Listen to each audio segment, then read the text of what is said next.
C'est-à-dire le discours sultaniste, il faut savoir que quand il arrive, quand quelqu'un va vous dire, par exemple, on dira ce qu'on veut, mais il vaut mieux être une femme en France que dans un pays musulman ou en Afrique. Quand quelqu'un vous dit ça, si vous lui dites, si vous commencez à mettre en cause sa parole, il va très mal le prendre. Parce qu'il le vit vraiment comme une expertise. Il vit son discours comme une certitude, qui ne repose sur rien, sur aucune expérience, aucun savoir objectivé, etc. Mais pourtant, il le vit comme une expertise. Et ça, c'est un truc extraordinaire. Il le vit tellement comme une expertise, et on le voit sur les sites internet des milieux de l'alphabétisation, c'est qu'il nous raconte par exemple que les migrantes souffrent d'emprise familiale, de manque de culture, de manque d'outils de compréhension du monde. C'est quand même pas mal. Des migrants, donc des personnes qui sont allées qui ont connu 3, 4, 5 pays parfois.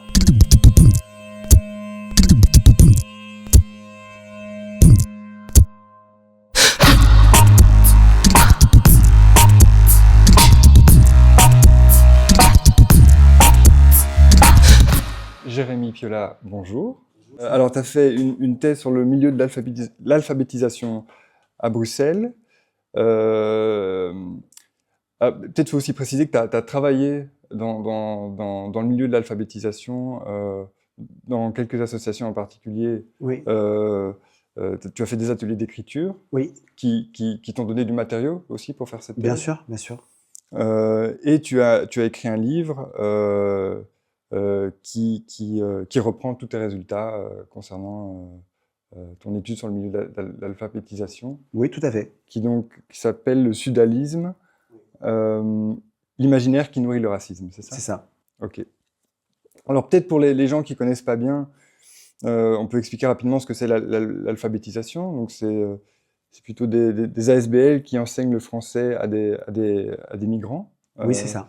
Alors dans ton cas, c'était des associations qui s'adressaient à des femmes, donc c'est des cours pour des femmes? Oui, l'association où j'ai fait mon terrain le plus long, c'était une association non mixte, donc que pour des femmes, mais j'ai fait aussi mon terrain sur des associations avec des hommes et des femmes, oui, mixtes. Okay. Tout à fait, mais sinon c'est vrai. L'association où tu as fait ton terrain, peut-être on peut préciser, les enseignantes étaient la plupart des femmes belges et eurodescendantes, oui. comme tu appelles ça. Je trouve que c'est un terme vraiment intéressant. Et certaines étaient descendantes de migrantes et musulmanes aussi. Oui, mais une très petite minorité était descendante de migrants. Et les femmes, c'est donc les femmes migrantes qui apprenaient le français. Oui. C'était plutôt des femmes qui venaient du Maroc, de Turquie, de Guinée et du Congo. Oui, et aussi des pays de l'Est. Il y avait aussi Roms et non-Roms, mais venant de l'Est de l'Europe. Alors, est-ce que je résume bien si je dis que le propos principal de ta thèse, c'est la manière dont les enseignantes du FLE, donc français langue étrangère, voient les migrantes? Oui, en tout cas, c'est ma question de recherche. C'est là-dessus que je travaille. Exactement. Il y a un truc qui m'a marqué, en premier lieu, c'est le fait que les ASBL, donc elles ont comme mission d'apprendre le français aux migrantes, mais aussi d'émanciper les migrantes. Alors, tu parles de la manière dont les associations se présentent dans ton livre, notamment sur leur site internet. Oui. J'ai été aussi voir les sites internet pour un peu voir de moi-même. Pour voir si c'était vrai. Et on est ou pour mieux percevoir. Je plaisante, mais c'est normal. Et en effet, ça revient dans beaucoup de sites, l'idée d'émanciper les migrantes. Alors je voulais d'abord, en fait, quand on le dit comme ça paraît louable, ça paraît intéressant, mais en fait, ça pose quand même de larges questions. Donc, pourquoi est-ce qu'il faudrait émanciper les femmes, en fait? C'est comme si elles avaient besoin d'être émancipées. Apprendre le français, bon, on comprend. Je veux dire, c'est un outil pour se débrouiller dans la société. Factuellement, ça peut être utile. Mais si on dit qu'il faut les émanciper, c'est que c'est comme s'il y avait des déficiences culturelles. Comme si il manquait quelque chose qu'il fallait combler. Oui, tout à fait.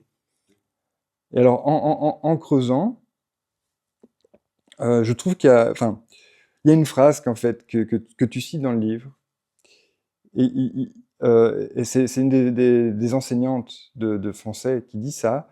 Elles vivent comme nous il y a 60 ans. D'accord.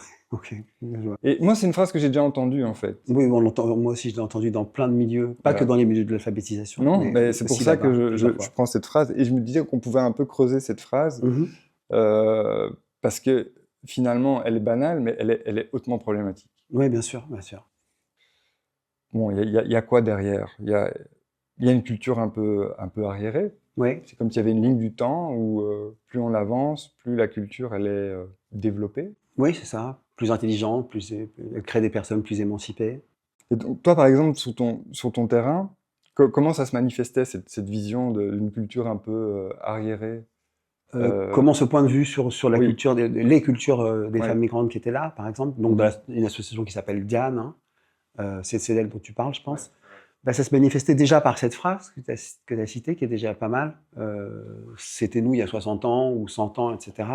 Ça veut dire qu'il y a ce mythe un peu anthropologique, très eurocentré, très européen, comme quoi nous allons étudier ailleurs notre passé, en fait. L'humanité que nous ne sommes plus et que nous avons réussi à dépasser. Et c'est un peu ce réflexe-là qui se remet.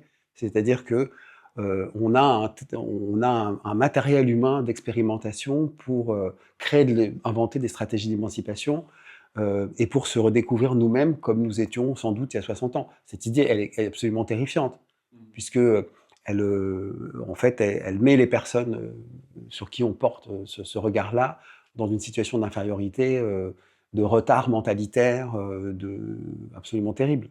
Voilà. On les institue en tout cas comme étant des retardataires sur l'échelle de l'évolution humaine.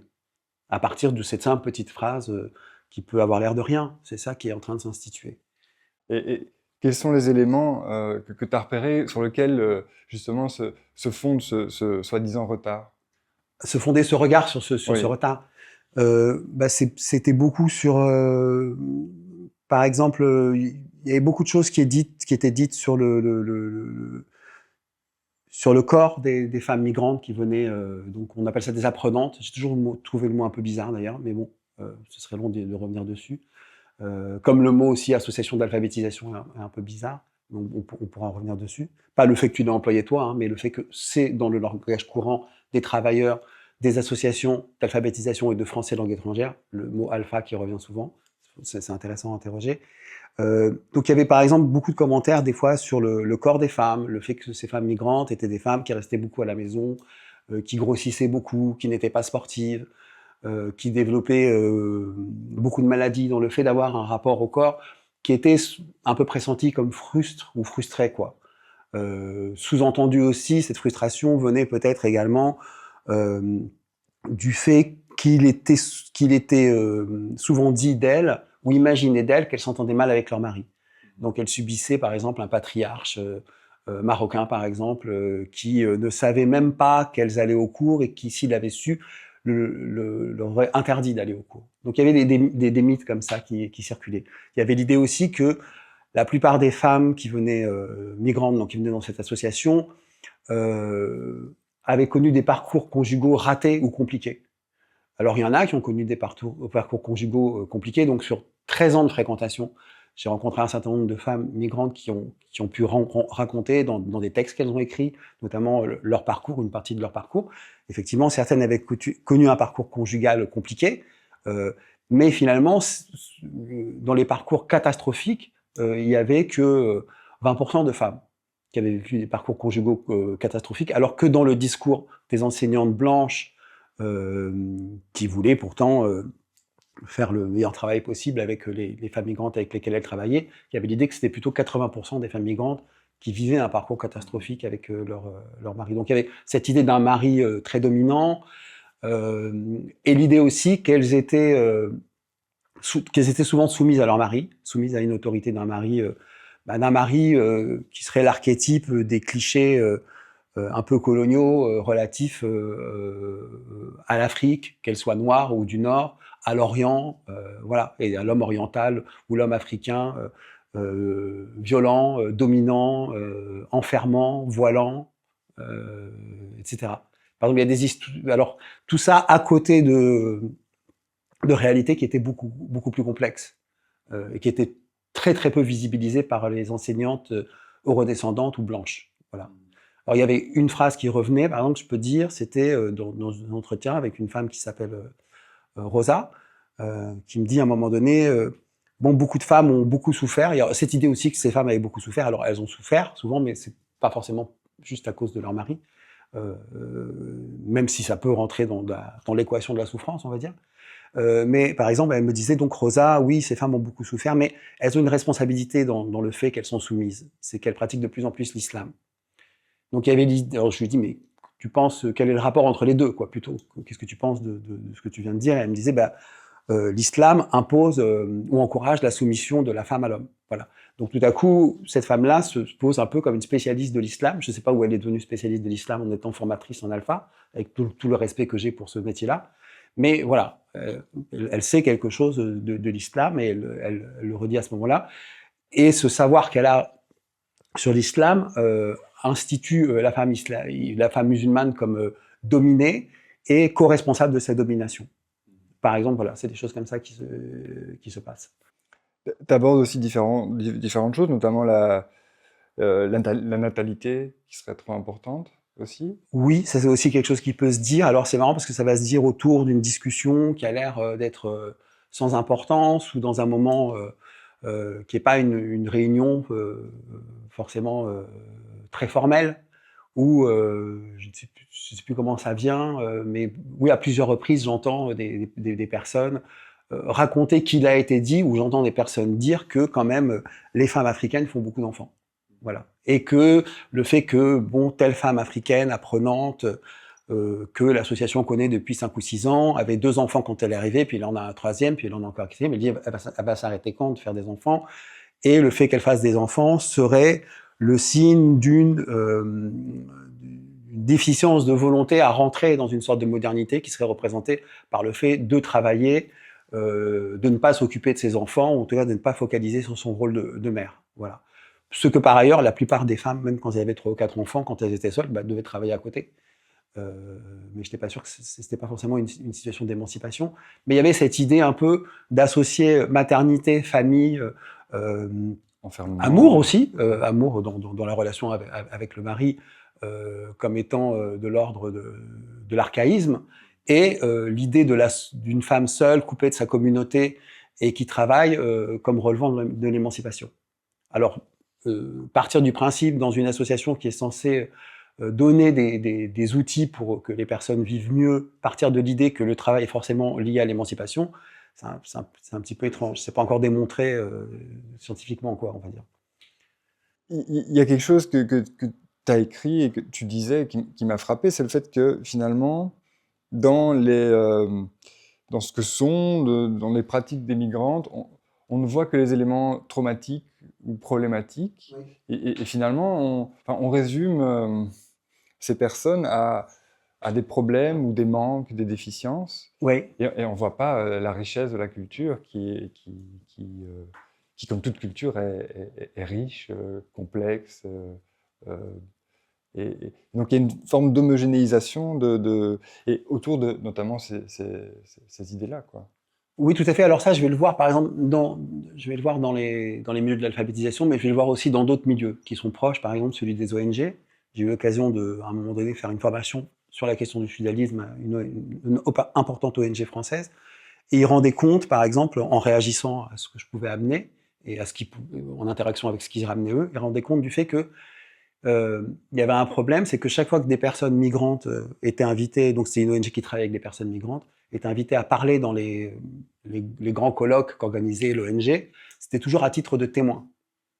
Et ils parlaient de la nécessité de sortir la personne migrante du seul rôle de témoin, ne plus accepter qu'elle soit là comme témoin. Ils donnaient l'exemple d'une maman tunisienne, si je me rappelle bien, dont le fils s'est noyé en traversant la Méditerranée, et qui raconte qu'il s'est passé ça, et qui a toute une analyse là-dessus, et qui a pris la parole pour expliquer par quelle logique son fils a pris ce risque-là, et en fonction de quelle logique européenne son fils s'est noyé. Donc elle développait toute une vision, on va dire, complexe et complète de la logique qui conduit des jeunes hommes à mourir, comme son fils. Et à la fin de cette intervention sur scène, en public, dans ce colloque, une personne importante de l'ONG, un homme blanc, a dit à cette femme « Merci beaucoup pour votre témoignage ». Voilà. Alors que ce n'était pas un témoignage, justement. C'était une analyse de ce qui se passait qui avait conduit à la perte de ce fils. On va trouver des choses comme ça, par exemple, dans les milieux de l'alphabétisation, mais pas que dans ces milieux-là. Mais cet exemple-là qui vient de l'ONG, comment dire, rend bien compte de ce fait de réduire, par exemple, les femmes migrantes qui viennent qui viennent suivre des cours de français, tout simplement, à leur traumatisme, présupposé ou réel, à leur manque, à leurs difficultés, à leurs souffrances, etc., tout en ignorant parfois qu'est-ce que sont vraiment leurs points de souffrance. Ou pour qu'elles l'expliquent, il faut du temps, il faut qu'elles aient envie d'en parler, et c'est pas toujours où on croit. Par exemple, je peux donner un autre exemple. Oui, ok. C'est dans beaucoup d'interviews que j'ai fait, d'entretiens que j'ai fait avec des enseignantes eurodescendantes, il y avait l'idée que elles sentaient une différence entre elles et leur public de femmes migrantes. Elles disaient, bah, nous, on a été à l'école. Et les femmes migrantes n'ont pas été à l'école. Et elles se sentent assez tristes d'être jamais allées à l'école. C'est quelque chose dont elles parlent beaucoup. Par exemple, moi, j'ai jamais entendu parler de ça quand je faisais des ateliers d'écriture avec les femmes migrantes. Ou très rarement, je les ai entendues se plaindre de ne pas être allées à l'école, de pas avoir. C'est plus complexe comment c'est raconté. Et donc, par exemple, une enseignante blanche qui s'appelait Catherine disait, voilà, moi, je vois qu'elle me regarde avec un petit peu d'admiration parce que je sais lire et écrire, elles savent pas.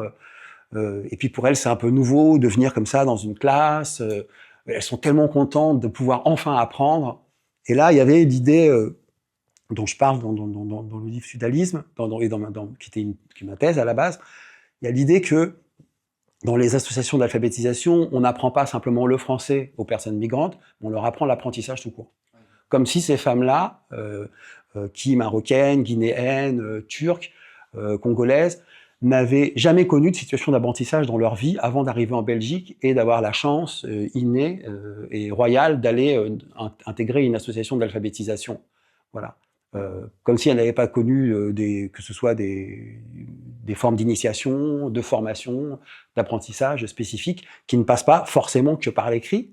Mais même quand il n'y a pas l'écrit, par exemple, un collègue, il faudrait que je retrouve son nom, enfin en tout cas, un anthropologue camerounais disait un jour, il n'y a pas d'analphabète au Sénégal, par exemple, parce que tout Sénégalais apprend le Coran par cœur.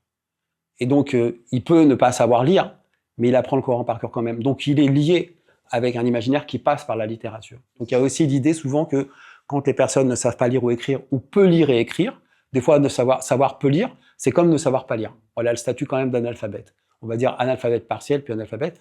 Ben, elles sont quand même traversées, entre autres, par une partie de culture littéraire, de par la religion, par exemple.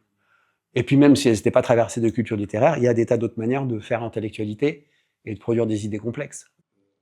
Oui, c'est ce que tu dis dans le livre, parce que la formation peut aussi passer par des pratiques religieuses, Bien sûr. Mais qui vont être discréditées ici, parce que on sépare culture et religion. On sépare culture et religion, et puis ici, on va avoir une certaine idée de ce qu'est la religion, de ce que sont.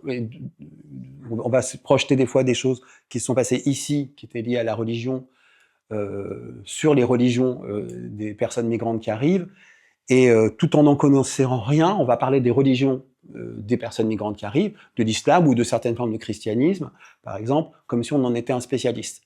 Et ça, fait partie des étrangetés de mon terrain. Nous, des anthropologues, on aime les étrangetés, même quand elles sont malsaines. Il y a des étrangetés qui sont joyeuses, on va dire, il y a des étrangetés qui sont moins joyeuses. Ça, c'est une étrangeté. Comment des personnes qui ne connaissent rien à l'islam, rien à la religion, rien en rapport des femmes et des hommes à leur religion, peuvent savoir que la religion est forcément un archaïsme qui va conduire et encourager des formes de vie archaïques chez leur public, par exemple. C'est une des choses surprenantes que j'ai vues sur mon terrain. Tu abordes aussi une question importante qui est la question sexuelle. Enfin, la hiérarchisation des cultures se fait aussi par la sexualité, avec cette idée que la sexualité des migrantes serait bridée par des traditions archaïques ou la religion, etc. La conception aussi qu'elles sont homophobes. Et donc, ça a donné lieu à un événement assez particulier que tu décris dans ta thèse sur la projection du film. Oui. peut-être tu peux un peu expliquer cet Mais c'est événement-là. une professeure qui, alors c'est dans le jour enfin, c'est une discussion, je crois, dans la cuisine. Il y a une jeune professeure, enfin une jeune qui travaille depuis 5-6 ans dans l'association, qui dit que donc elle travaille avec un public de femmes voilées, c'est à Diane. Alors il y a beaucoup de femmes à Diane, la majorité des femmes sont musulmanes, à 90%, assumées, ont une islamité visible et voilées, pour 90% d'entre elles à peu près. Et apparemment, ça pose problème à pas mal d'enseignantes eurodescendantes, et donc notamment à celle-là. Et cette jeune femme, qu'on appellera Clarisse, dit un jour, voilà, j'ai vécu un événement un petit peu traumatique avec ma classe de femmes, avec mes femmes. Alors souvent, on les appelle, elles disent mes femmes pour ces femmes-là. Elles disent pas les femmes migrantes ou les femmes du public, c'est un vocabulaire assez interpellant aussi. Mais bon, c'est une autre question. Et donc, elles disent, voilà, que les femmes avec lesquelles elles travaillent euh, faisaient preuve d'homophobie. Alors, je sais pas trop comment, en fait. Euh, et, euh, et donc, elle a voulu un petit peu les aider à sortir de l'homophobie. Et elle a jugé intéressant de projeter à des mamans voilées entre 30 et 60 ans le film Pride. Voilà, donc qui est un film, qui est un beau film d'ailleurs, qui raconte l'histoire de militants gays, à l'époque, c'est comme ça qu'on disait, qui viennent soutenir la grève des mineurs de fond en Angleterre dans les années 80, vers 1984, je pense. Et, euh, et donc c'est un film assez pudique en plus, mais il y a 2-3 scènes où les hommes ou les femmes assument leur homosexualité, s'embrassent un peu entre eux, ou plaisantent de manière un peu grivoise, mais pas ultra vulgaire. Et il se trouve que c'est vrai que, euh, par exemple, avec les femmes migrantes que j'ai travaillées, il y avait parmi ces femmes-là pas mal de femmes qui avaient un rapport qui est le leur à la pudeur et qui n'avaient pas envie de regarder un film, en tout cas en ma présence, ou en présence de leurs consoeurs, où des personnes s'embrassent. Serait-ce des couples homosexuels, hétérosexuels, voilà, peu importe. Et donc là, effectivement, quand les femmes de la professeure Clarisse ont vu le film Pride, bah, elles sont sorties de la salle. Voilà, elles se sont senties irrespectées. Et alors Clarisse était très très froissée et blessée en disant que elle pensait pouvoir les aider à s'ouvrir et que ça la gênait de se rendre compte que son public faisait preuve d'une fermeture aussi grande, quoi. Et ce qui est étonnant là-dedans, c'est que Clarisse, par exemple, ait fait preuve d'une telle ignorance de son public et de sa manière de vivre, en ne prenant pas en compte un certain rapport au corps, à la pudeur qu'elles pouvaient avoir dans un certain contexte. Elles n'ont peut-être pas ce même rapport quand elles sont, je ne sais pas, en famille ou entre amis, en dehors de ce lieu. Donc il y avait déjà, on a déjà, comment dire, produit une conclusion. Clarisse a déjà produit une conclusion sur ces femmes, en disant qu'elles sont, voilà, qu'elles sont gênées, et qu'elles sont gênées forcément parce qu'elles voient des homosexuels s'embrasser. C'est la confirmation finalement que elles sont homophobes. Alors c'est très étrange si on soupçonne des personnes d'avoir quelques préjugés négatifs sur l'homosexualité, de penser leur passer un film où des homosexuels s'embrassent, penser que ça va faire bouger les choses. C'est plus. Alors, ce qui m'a étonné dans cet exemple-là, c'est que il y avait une non prise en compte absolue de ce que pouvait être la sensibilité de ces femmes migrantes et leur subtilité, et l'idée que, quand bien même elles pouvaient être choquées, il fallait les éduquer et les habituer à savoir que on vit dans un pays où parfois des hommes et des femmes s'embrassent sur la bouche dans la rue, et il faut faire avec, point à la ligne, quoi. Donc c'était un travail d'assimilation, finalement, c'est un geste d'assimilation assez violent, je trouve. Et c'est ce dont ne s'est pas rendu compte cette professeure, donc encore une fois Clarisse, c'est que ces femmes-là n'avaient, au-delà du type de sexualité dont il s'agit, n'avaient pas particulièrement envie de voir des ébats sexuels ou des débuts des préliminaires sexuels entre deux êtres, seraient-ils hommes et femmes. Moi, ce qui me marque dans tous ces exemples-là, et notamment le geste de cette enseignante, c'est le fait, finalement, enfin, affirmer indirectement euh, un modèle culturel comme étant supérieur à l'autre. Oui, bien sûr. Et donc, parmi tous les exemples que tu dis, voilà, le, le fait de faire beaucoup d'enfants, un certain rapport à la sexualité, euh, euh, bon, on pourrait dire que c'est des manières différentes de voir le monde. Mais là, il y a plus que ça. Là, il y a une hiérarchie qui est faite et il y a cette idée qu'il faudrait faire atteindre ces femmes la vision que nous, on a de notre propre société, qui en fait, en réalité, ne fonctionne pas comme ça non plus. Tout à fait. Mais voilà, il y a cette vision très hiérarchique, en fait. Oui, bien sûr, indéniablement, puisqu'il y a l'idée que, par exemple, Clarisse sait qu'est-ce que c'est que qu'est-ce que c'est que la modernité qui serait liée, qui serait, pardon, qui serait émancipatrice et qui serait liée au fait d'accepter toute forme de sexualité à n'importe quel moment, dans n'importe quel contexte, et puis aussi sa modernité s'affirme, l'idée qu'elle est moderne s'affirme aussi par rapport à l'idée qu'elle se fait des femmes migrantes, où elle les a projetées forcément comme homosexuelles, homophobes, alors que elles n'ont pas forcément marqué de position homophobe. C'est juste que c'est pas forcément un sujet qui leur parle dans un certain contexte, en tout cas. En tout cas, en présence d'une professeure blanche. Je peux dire un exemple Ah oui, bien sûr, que bien moi sûr. j'ai vécu. À un moment, j'ai été enseignant dans une haute école qui formait des instituteurs et institutrices surtout, et des éducateurs spécialisés. Oui, d'accord. Moi, j'étais remplaçant un an comme prof de sociologie. Oui, Et ce sont surtout des élèves arabes, euh, euh, descendants de migrants. Voilà. oui, Et bon, moi, je débarque un peu dans l'école, je connais pas bien. Et il y a un événement qui est organisé dans l'école, qui est une journée obligatoire sur les questions LGBT. d'accord. Euh, avec ce présupposé, donc, en fait, qui est obligatoire uniquement pour les étudiants éducateurs spécialisés, qui sont, eux, plus arabes que les instits. D'accord. Avec ce présupposé que ça pose un problème. Chez ces populations-là, Voilà, c'est la ça. question de l'homosexualité. Tout à fait. Et c'est ce présupposé-là qui est d'abord angoissant et problématique. Et alors, bon, moi j'étais enseignant à ce moment-là. Après, j'ai discuté avec les étudiants parce que bon, moi j'étais aussi un peu honnêtement choqué par ça, et qui me disaient mais ils nous prennent pour qui? Je veux dire, enfin, et je me rappelle aussi d'un conseil entre profs Oui. où j'étais, et il y a un prof de maths qui dit bon, enfin, faut être honnête, quoi, il y a un problème avec les musulmans sur la question LGBT.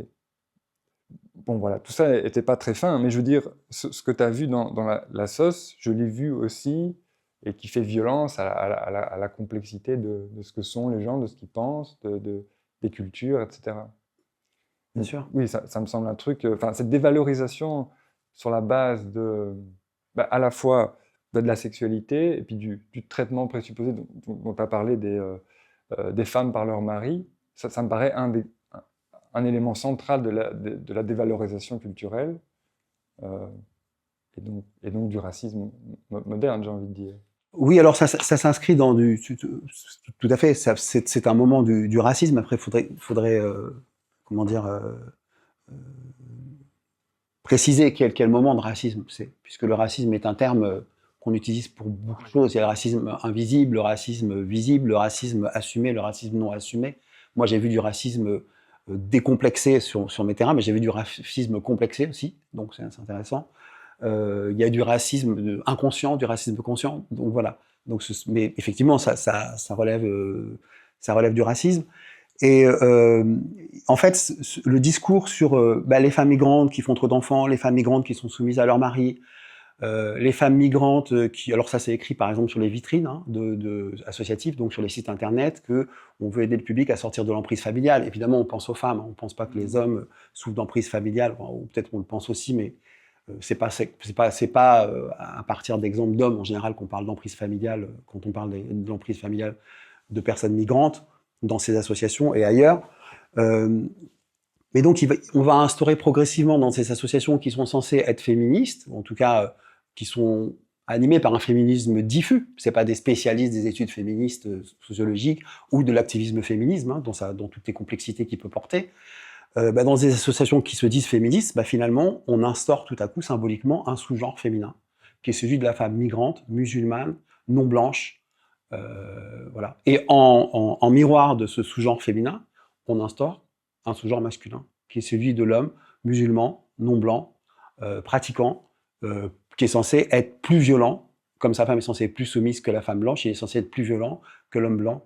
À l'heure où, par exemple, en France, on apprend, c'est en 2019, que une femme meurt tous les 3 jours sous les coups de son conjoint, et que son conjoint n'est pas ethniquement particulièrement marqué, mais correspond au pourcentage de la population majoritairement blanche en France. Donc voilà, ça cache aussi les formes de violence qui sont celles de notre société, qui est censée être moderne et avoir tout pour émanciper et améliorer la vie des personnes qui n'ont pas la chance de venir du monde occidental. Mais il y a vraiment quelque chose de très surprenant dans l'instauration de ces sous-genres. Parce que, alors c'est dans les milieux de l'alphabétisation, et il ne se passe pas que des choses négatives dedans, même si ça, il y a du négatif, et quand le négatif est là, il ne faut pas avoir peur de le travailler, de le voir, de le penser, de l'énoncer aussi comme possibilité de répétition et d'installation de choses plus graves. Mais il y a en tout cas cette instauration de sous-genres, et l'instauration de sous-genres masculins, c'est quelque chose qu'on retrouve par exemple dans l'imaginaire policier. Si on tue des jeunes hommes non blancs, arabes ou noirs par exemple en France ou en Belgique, on les tue aussi parce que il y a tout un discours qui est sur eux, qui les barbarise en permanence, qui les présente comme plus machos, plus violents, plus irrespectueux avec les femmes, etc. Donc, je ne vais pas dire que le monde associatif est le responsable de cet imaginaire-là envers les hommes migrants, les hommes non blancs, les jeunes hommes non blancs, notamment des quartiers, qui les met en danger, et parfois en danger de mort, en danger de vexation, en danger d'humiliation, en danger de blessure, en danger de peine aussi, parce que s'il y a rébellion, il y a outrage à agent, donc on peut avoir une peine qui peut aller jusqu'à la prison, ou en danger de mort, puisqu'on tue aussi. Mais en tout cas, c'est très étrange que cet imaginaire hyper violent et porteur vraiment de possibilités de violence qui ne sont pas que symboliques circule aussi dans le milieu de l'alphabétisation où on travaille avec des personnes migrantes qui vont avoir des enfants ici et dont ces enfants vont être en prise avec cette violence policière, par exemple. Qui n'est pas que policière, qui peut être aussi véhiculée par un enseignant à un moment donné, dans une haute école, par exemple, qui va décréter qu'il faut faire une journée de sensibilisation à l'homosexualité chez ces pauvres musulmans qui sont structurellement et par culture séculaire homophobes. Mmh. Mais donc, au centre de ton discours, enfin, au centre de ton travail, tu montres vraiment que l'islam est vu de manière problématique par les enseignantes. Donc, ce qui pose problème, c'est quand même l'islam, en définitive. Je dirais que l'islam cristallise tous les défauts qu'on prête aux cultures des Suds. En fait. C'est un peu l'hyper-Sud, c'est l'islam. À tel point que parfois, quand on va critiquer, certaines enseignantes blanches vont critiquer, pas forcément méchamment, mais c'est quand même, il y a de la méchanceté dans ce qui est dit, dans le sens où c'est très dévalorisant, une femme, par exemple congolaise, chrétienne, très pratiquante, on va utiliser un petit peu les mêmes arguments que ceux qui existaient pour l'islam. Vous voyez, il y a un glissement. C'est-à-dire, on va dire qu'elle est trop superstitieuse, qu'elle est bigote, qu'elle est naïve, et que finalement c'est une femme aussi qui a été maltraitée par son mari et que la religion a quelque chose à faire là-dedans. Enfin bref, on ne va jamais s'intéresser à qu'est-ce qu'elle fait avec sa religion. Or, par exemple, cette femme-là, je peux citer son nom parce que je ne l'ai jamais anonymisé de par la volonté de cette femme et aussi de sa famille. Elle s'appelle Joséphine Zouzi, paix à son âme. Elle est décédée il y a maintenant un peu plus d'1 an. Et quelqu'un qui a construit un imaginaire absolument extraordinaire avec la religion. La religion est quelque chose donc elle est chrétienne, elle n'est pas musulmane, et les musulmanes qu'elle fréquentait dans l'association étaient absolument fascinées et intéressées par ses discours sur la religion comme force pour elle. Elle explique que son rapport, par exemple, qu'elle a avec les ancêtres, donc elle est dans un certain type de culte religieux, chrétien, mais où elle nourrit les ancêtres. Donc elle amène de la nourriture devant certains autels d'ancêtres, et elle sait que les ancêtres se sont nourris quand la nourriture n'a plus de goût et n'a plus d'odeur, au bout de quelques heures. Et donc elle nourrit les ancêtres. Pourquoi ? Parce que les ancêtres, en fait, ils doivent travailler quand ils sont au paradis ou dans l'autre monde pour pouvoir justement avoir droit au paradis. Et donc il faut leur donner de l'énergie. Et elle explique que à ses ancêtres, en fait, elle n'a pas le droit. Elle a un mari avec qui ça s'est mal passé au bout d'un moment, mais elle a vécu une vraie histoire d'amour qu'elle décrit, et elle décrit d'ailleurs même le jour de son mariage, toute la beauté, toute la force que ça a pu être pour elle. Et à un moment donné, ça s'est mal passé. Donc elle en veut à ce mari.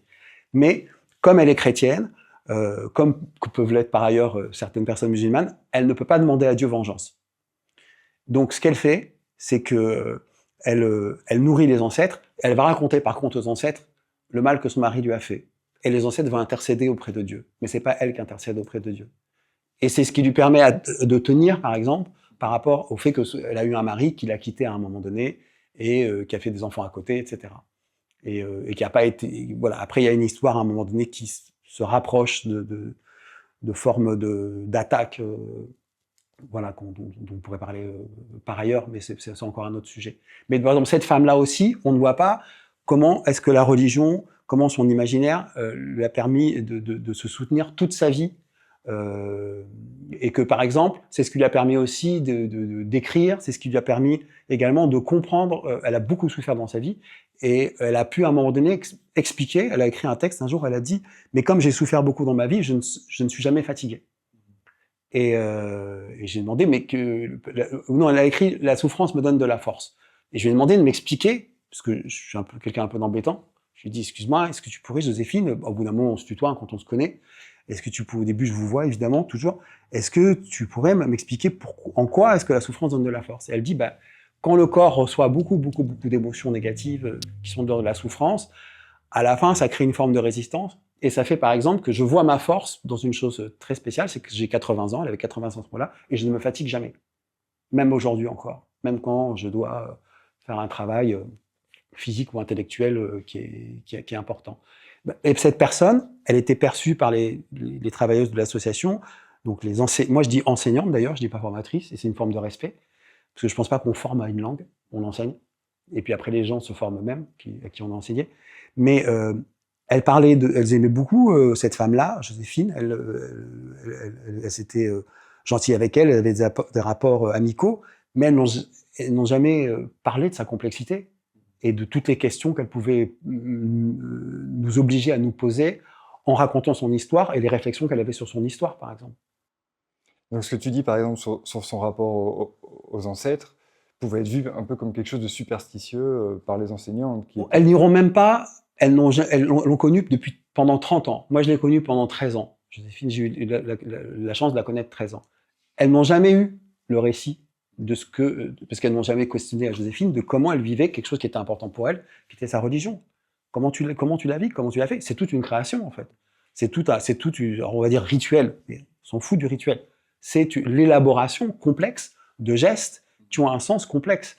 Et qui donne de la force. Et qui donne de la force. Parce que elle sent à ce moment-là que les ancêtres travaillent pour elle, dans l'au-delà, et elle sait aussi qu'ils vont rendre certains coups à celui qui l'a maltraité.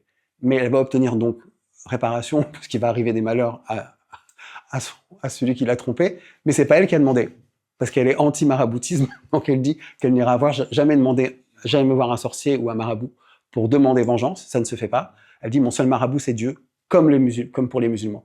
C'est pour ça que j'ai parlé d'elle, c'est parce qu'elle est chrétienne, par exemple, mais le regard est aussi assez méprisant sur elle, et exemplifie bien, ou donne bien un bon exemple de ce que c'est le regard méprisant qu'il y a sur l'islam. Mais on peut maintenant venir sur le regard sur l'islam directement. Si tu veux. Ce que ça donne, on peut directement aborder cet exemple-là, ce que ça donne en pratique, parce qu'on parle beaucoup d'idées, mais en pratique, ça donne aussi des choses. Tu parles de chasse à la prière, dans l'association. Voilà, là, on est moins dans le discours. Voilà, là, ça me paraît quelque chose qui est déjà plus violent. C'est pas juste une représentation de ce qu'est l'autre, mais ça donne lieu à un rapport où on interdit à l'autre de faire quelque chose. Alors c'est très juste, et on aurait pu commencer par ça, parce que c'est qu'on a commencé soft, et c'est vrai que, pourquoi je commence soft? Parce que ma rencontre avec les violences qui se trouvaient dans ce milieu associatif, qui est censé être de gauche, sur lequel tu as des pancartes, des fois des photos de jeunes sans-papiers, on dit « nous ne sommes pas dangereux, nous sommes en danger ». Donc c'est des associations qui vont en plus avoir des dimensions vertueuses et vraiment soutenantes par rapport à des personnes qui sont dans la difficulté de l'installation dans ces sociétés quand même, on va dire, qui ont une large part d'inhospitalité aussi, bien malgré notre modernité, notre ouverture, notre émancipation.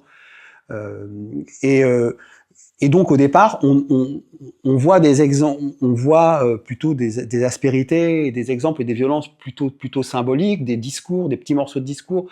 Ça commence avec des choses moins dures que ce que je peux raconter et des fois ça n'a pas l'air dur, mais ça a fini par raconter par exemple que les femmes n'ont jamais rien appris, les femmes migrantes n'ont jamais rien appris avant de venir ici. Il y a ça qui est sous-entendu, comme sur les vitrines associatives. À un moment donné, il y a écrit pour une association, on va appeler l'association Aleph, c'est son nom d'emprunt, parce que je suis obligé d'anonymiser, ça fait partie de ma charte éthique.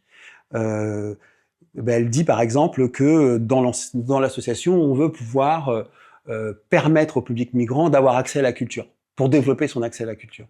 Sous-entendu, il n'aurait pas un accès à la culture très développé. Alors c'est quoi une culture? On pourrait se demander ça. Donc ça commence par des choses comme ça. Et puis, à un moment donné, effectivement, en restant un peu dans ce lieu, on découvre d'autres choses, et on découvre notamment la chasse à la prière. Alors, la chasse à la prière, c'est des enseignantes qui, à un moment donné, se rendent compte que lors de pauses, dans une classe vide, des femmes musulmanes vont prier. Et vont prier d'abord en faisant les gestes, on va dire, complets de la prière, mais dans une salle vide, à une ou deux, souvent à une, et très discrètement, elles ferment la porte. Et là, des enseignantes décident qu'elles doivent absolument déployer une sorte de geste de résistance à cette islamisation larvée de l'association, parce que c'est comme ça que c'est vécu. Et donc, elles ouvrent la porte et elles disent, je crois qu'elles, pour certaines, interrompent la prière de t'attendre que c'est fini, mais elles disent, écoute, ici, c'est un espace laïque, on ne peut pas prier de manière islamique ou de quelque manière que ce soit, c'est pas possible. Et d'ailleurs, les femmes migrantes ne se laissent pas faire. Certains disent, mais tu es en train d'atteindre à mon identité, je ne suis pas d'accord, donc il y a une histoire. Et finalement, on décide, entre les femmes migrantes, alors moi je ne fais pas partie de la décision quand je dis on, les gens là-bas décident, entre la directrice, les enseignantes, les femmes migrantes qui se sont fait attraper en flagrant délit de prière islamique, décident, ok, de ne plus prier dans l'association, parce que c'est trop compliqué, ils n'ont pas envie de revivre ces situations-là, je pense. Mais elles continuent quand même à prier. Mais alors de manière subtile, qui fait preuve de subtilité, non pas parce qu'elles ne respectent pas les gestes de la prière islamique, mais parce qu'elles s'adaptent pour pouvoir continuer à avoir accès à leur liberté spirituelle et donc intellectuelle. Et donc elles se mettent sur une chaise et elles récitent les paroles qui sont celles de la prière, en faisant des gestes plus petits.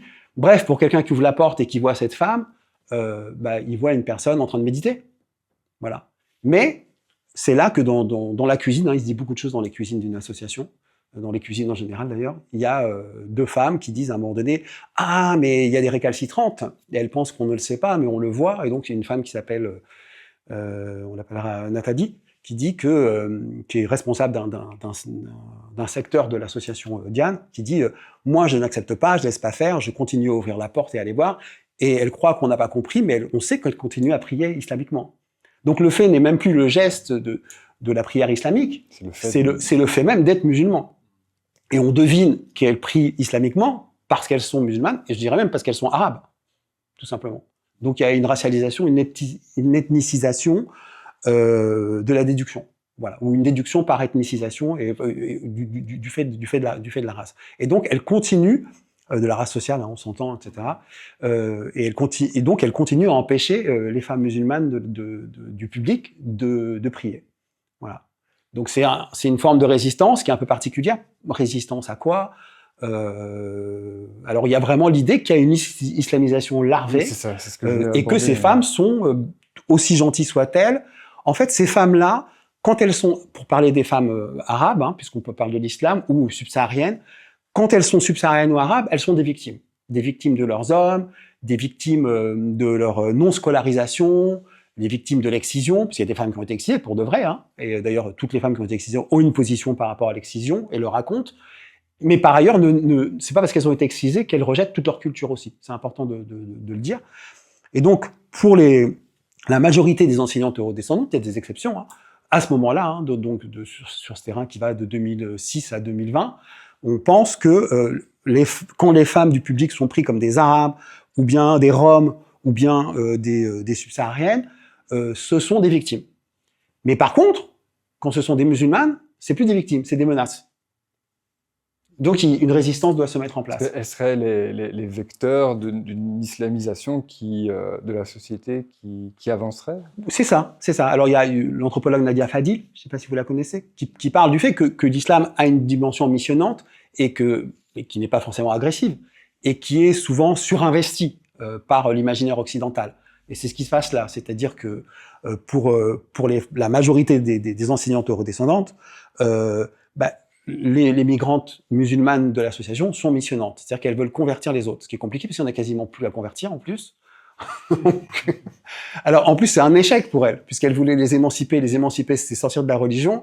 Or on est passé de 10% de femmes voilées il y a 30 ans à 90%. Donc les femmes migrantes leur ont dit, écoute, c'est super bien le français, c'est super bien la visite des musées, tout ça c'est intéressant, mais Allah Akbar, c'est l'islam aussi, c'est très bien, et c'est peut-être même ce qui est notre première référence. Voilà. Et ce qui ne veut pas dire qu'elles sont fermées à tout ce qu'on leur propose, bien au contraire. Mais elles sont ouvertes aussi de par leur islamité. Et ça, elles n'arrivent pas à faire le lien. Il y a aussi un paradoxe qui est que ces femmes disent se voiler par choix. Ah oui, bien sûr. Bien Donc, sûr. Mais c'est pas entendable, on dirait. Non, c'est pas entendable, ou si c'est entendable, c'est que c'est démissionnante. Oui. Voilà. Alors il y a l'idée aussi qu'elles parlent mal aux femmes qui sont que les femmes qui ne sont pas voilées sont agressées par celles qui sont voilées. Alors que je n'ai jamais vu ça. Alors oui, bien sûr, il peut y avoir des situations ou des personnalités un petit peu exceptionnelles qui vont avoir un discours plus radical ou orthodoxe ou salafiste, ouvertement revendiqué comme tel, hein, mais elles étaient très très très minoritaires sur tous les terrains ou toutes les associations où j'ai été. Voilà. Et la façon dont elles étaient accueillies ou entendues d'ailleurs était intéressante. Moi, j'ai réfléchi un peu à cette question parce que bon, je lance un peu la réflexion et puis on. Bien sûr, bien sûr. Merci d'ailleurs. On en avait un peu déjà parlé, mais moi, il me semble que c'est comme s'il y avait une séparation entre la culture et le culte. La culture, c'est quand même plus compliqué à dire. Une culture est inférieure. Peu de gens vont assumer ça. Par contre, critiquer un culte, ça, il n'y a pas de problème. Il y a cette idée très forte dans le monde occidental, laïque, athée, que la religion, c'est quelque chose d'archaïque, quoi, et que c'est légitime de critiquer la religion. Mais donc, il y a cette forme de séparation entre culte et culture, j'ai l'impression, et dans la mesure où on peut critiquer le culte, on peut critiquer les musulmans. Et aussi, on peut construire une forme de hiérarchie entre cultures, des cultures qui sont plus religieuses et d'autres qui le sont moins. Tout à fait. La nôtre. Enfin, la culture. Ou alors elles le sont en ignorant qu'elles le sont. Voilà. Ça on pourra en parler après. Et donc, cette séparation de culte et culture, j'ai l'impression que c'est un des éléments qui permet la violence envers les cultures du Sud, notamment. Parce qu'elle serait religieuse et donc archaïque. Et puis derrière ça, il y a cette idée, il y a une opposition très très artificielle du Nord, de l'Occident, lieu de la modernité, de la science, et qui aurait balayé la religion comme culture archaïque. Et puis le Sud avec la religion et les superstitions. Puis en fait, quand on y réfléchit, c'est très caricatural comme opposition. Oui, bien sûr. C'est comme si l'Occident n'avait plus de croyances. Oui.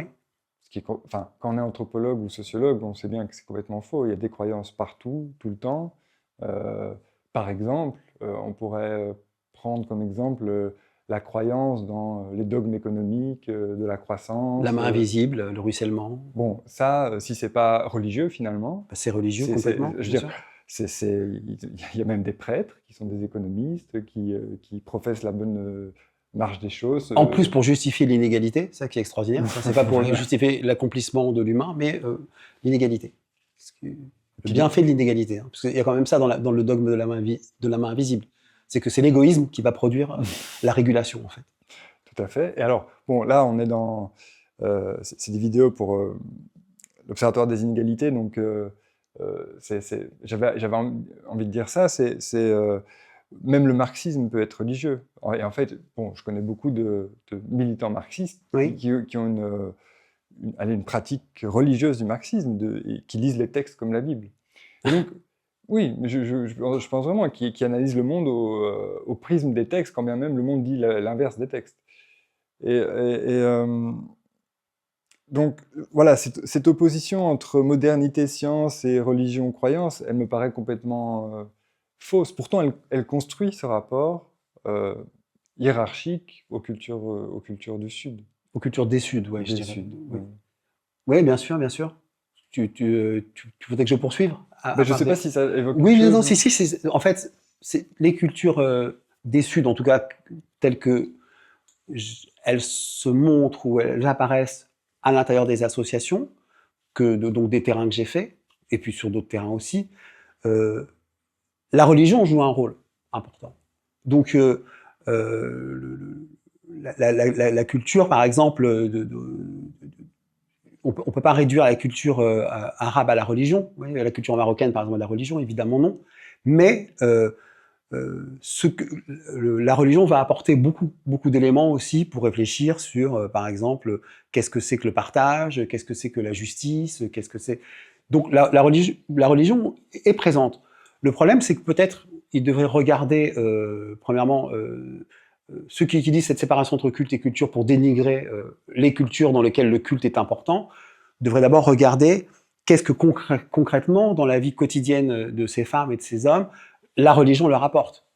Ils devraient faire connaissance avec cette religion à partir d'une certaine factualité, d'un certain nombre de faits, dont vont rendre compte celles qui sont liées, qui portent cette religion, plutôt qu'à partir de l'idée qu'ils s'en font, qui vient, alors on va dire, elle vient par exemple de ce que les médias disent, oui, mais ce que les médias disent, ce n'est qu'un écho qui va faire vibrer la carte mentale islamophobe qu'on a depuis minimum les croisades.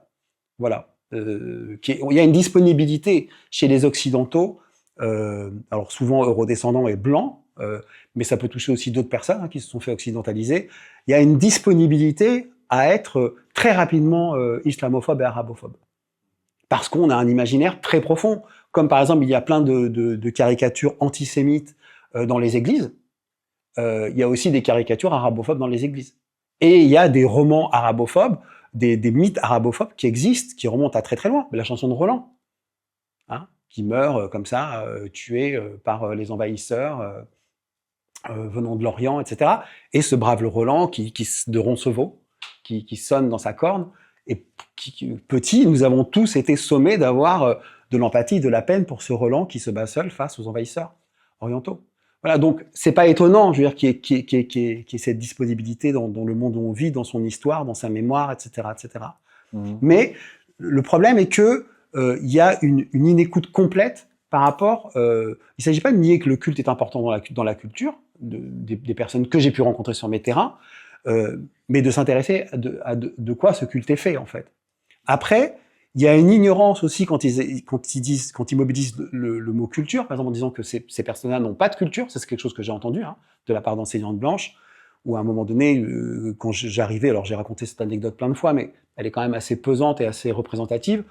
Je faisais un atelier d'écriture, donc à ce moment-là, j'étais dans un groupe de hip-hop, et on m'a demandé de faire un atelier d'écriture pour des femmes migrantes de 40 ans, des mamans. Je me suis dit, je vais pas les faire rapper, mais par contre, elles peuvent écrire des très beaux textes. Elle me dit, mais comment tu veux les faire écrire? Elles savent pas écrire. Donc, c'est 3 femmes blanches enseignantes qui m'avaient reçu.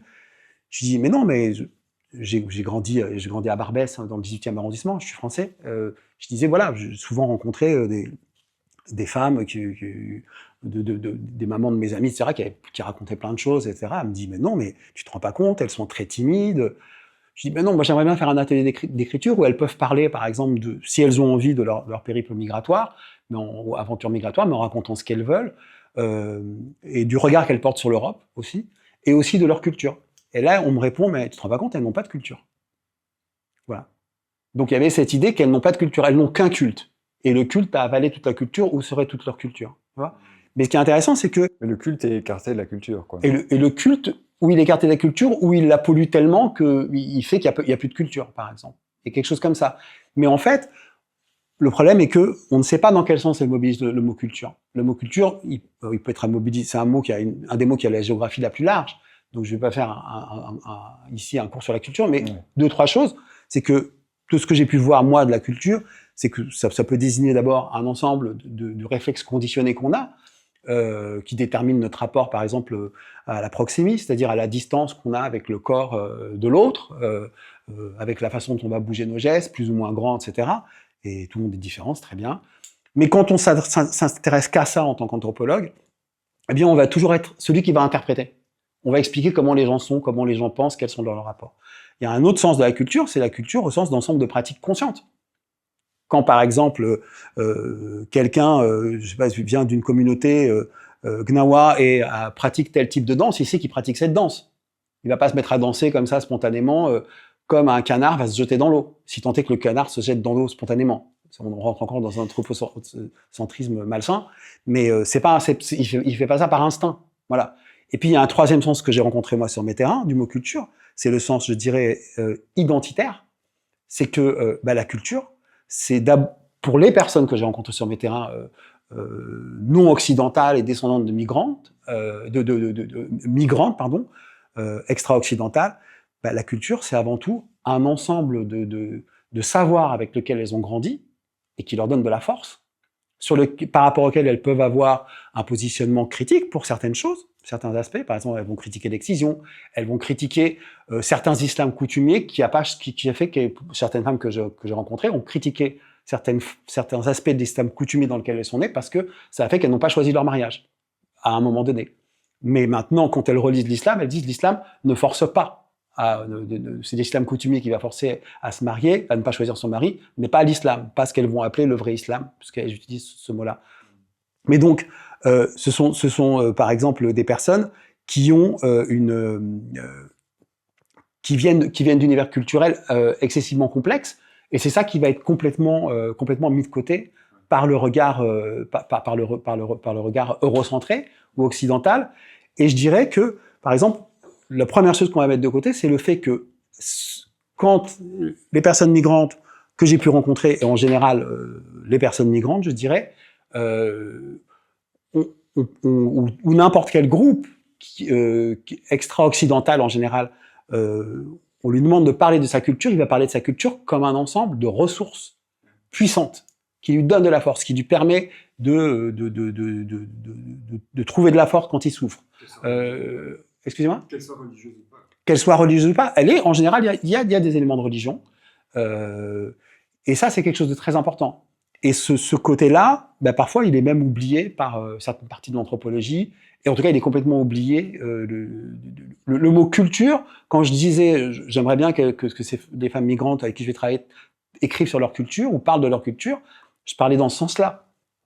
Dans le sens de cet ensemble de forces avec lesquelles elles sont nées, même qui les a accompagnées peut-être avant même leur naissance, et avec lequel la religion en fait partie, mais ça peut être aussi des danses, ça peut être aussi des rituels de retrouvailles, certains principes liés au devoir d'accueil, certaines manières de se retrouver en groupe mixte ou non mixte, etc. C'est une constellation de pratiques auxquelles correspondent certaines perceptions du monde qui représentent des forces. Mmh.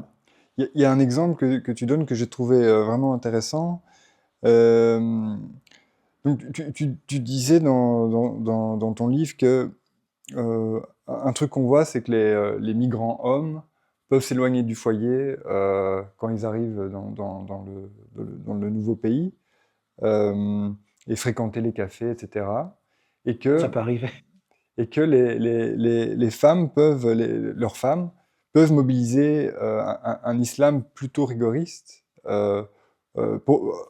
pour dire les cafés c'est pas vraiment permis, et que ça permet justement c'est un outil de revendication finalement pour ces femmes, alors qu'on peut concevoir dans l'idée de ces enseignants que l'islam serait une sorte de bloc monolithique, sexiste, etc. Ouais. Là, on voit quelque chose de beaucoup plus complexe. C'est qu'à la fois, c'est un islam un peu rigoriste qui est mobilisé, mais dans un but de revendication pour ces femmes. Et je trouve que cet exemple-là montre bien la complexité du truc, et que c'est aussi c'est des choses mouvantes, quoi. C'est des choses qui sont réinterprétées, réappropriées, et qu'on est loin de ce bloc monolithique qu'on identifie Souvent. Alors ça, c'est quelque chose que j'ai vu sur mon terrain. Je dis pas que les histoires qui m'ont été racontées là sont représentatives de toutes les situations des migrantes musulmanes qui sont arrivées dans les années, par exemple, 70, 80 ou 60 avant. Mais c'est quelque chose qui est revenu souvent dans leurs récits, où elles expliquaient que quand elles sont arrivées, leur mari était déjà là avant. Alors le mari les a pas enfermées dans la maison, hein, mais c'est juste qu'elles ne parlaient pas français, donc c'était compliqué de sortir. Elles sortaient avec leur mari, et le mari travaillait, donc il n'était pas très présent. Mais il arrivait que le mari, c'est ce qu'elle racontait, avait attrapé l'alcoolisme, parfois, ou avait attrapé certaines mauvaises habitudes. L'alcoolisme ou l'adultère, c'est les expressions consacrées, et la fréquentation des cafés. Et donc, ces femmes-là, ce qu'elles expliquaient, c'est qu'elles sont restées à un moment donné, parfois seules au foyer. Alors, et puis progressivement, elles ont eu la plus de possibilités de sortir, notamment en allant suivre des cours de français, etc. Et aussi parce que le mari les a encouragées, hein, ça, comme il les a encouragées à sortir. Contrairement, voilà, donc c'est pas du tout le mari enfermant pour la plupart, la grande majorité d'entre elles. Mais à un moment donné, elles se sont retrouvées pas mal à la maison, dans un pays inconnu, pas forcément, n'inspirant pas forcément la confiance. Je veux dire, quand on immigre d'un pays qui a été une colonie et qu'on se retrouve avec des blancs, sans avoir d'a priori, c'est comme si on était retourné on était allé dans la colonie, quoi. Ils sont partis, mais nous, on arrive dans la colonie. Pour ces femmes-là, quoi. Donc ça peut être compliqué. Elles se sont retrouvées aussi avec des cassettes, et dans les cassettes qu'elles avaient, des cassettes de musique, il y avait aussi des cassettes islamiques, en fait, qui récitaient le Coran ou des hadiths, etc. Et donc, elles ont été plus souvent en contact à ce moment-là avec l'islam et avec différents préceptes de l'islam, et elles ont pu entendre, faire différents prêches, que ce que faisait leur mari n'était pas licite. Et donc, elles ont pu utiliser une part importante de l'identité du mari en disant « mais mon mari, ce que tu es en train de faire quand tu vas au café, quand tu sors, tu ressors le week-end, etc., tu n'as pas le droit de le faire normalement ». Et donc elles sont devenues les garantes un petit peu d'une partie, en tout cas de l'islamité, et ça a été une façon aussi pour certaines de ramener le mari au foyer. Ça veut pas dire qu'il n'était pas là du tout, qu'il faisait que les tromper ou quoi, mais je connais des histoires très précises, hein, notamment une femme qui raconte que elle a dit à son mari son mari l'a draguée sur une plage au Maroc. Il lui a dit viens en Belgique, ça va être dans les années 70, ce sera le paradis, etc. Elle est arrivée, c'était l'horreur sur terre, il faisait froid, elle venait en plus d'un milieu pas très pauvre, plutôt un peu aisé, et donc elle s'est retrouvée à se doucher dans une bassine au début. Après, progressivement, le mari a aménagé et a amélioré leur sort commun. Et puis en plus, il allait dans les cafés. Elle, par exemple, un jour, elle l'a vu dans le café, elle est rentrée dans le café. Elle lui a dit, elle a commandé une bière. Elle a dit, tu bois, je bois. Tu danses, je danse. Et le mari a dit, non, etc., ça, il faut pas faire. C'est une vraie histoire, hein. Et donc, ils montent ensemble, ils se disputent dans l'appartement, mais le mari était obligé de faire avec ce que cette femme qui s'appelait Aziza lui a imposé. La semaine d'après, il retourne encore au café. Elle balance toutes les assiettes par la fenêtre.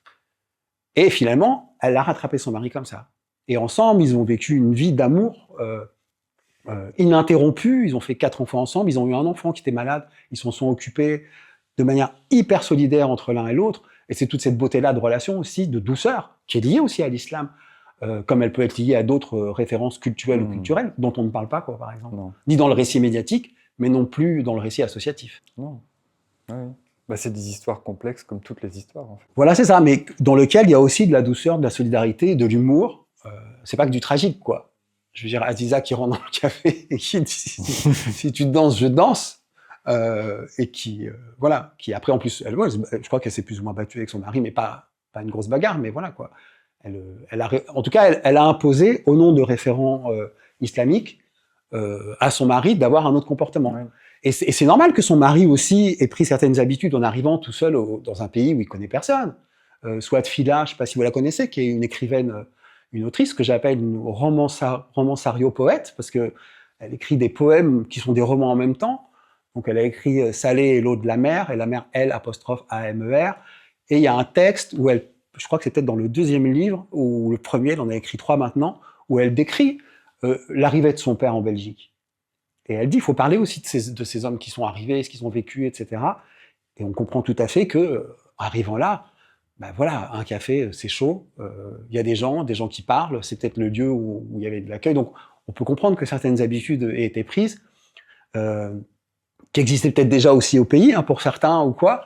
Mais bon, bref, quand ils sont arrivés en Belgique, à un moment donné, les femmes ont représenté parfois une autorité islamique. Voilà. Alors, on n'est pas dans les méchants hommes qui ont obligé les femmes à se voiler, on est plutôt dans l'inverse. Par moment, ce qui est assez drôle, quoi. Voilà.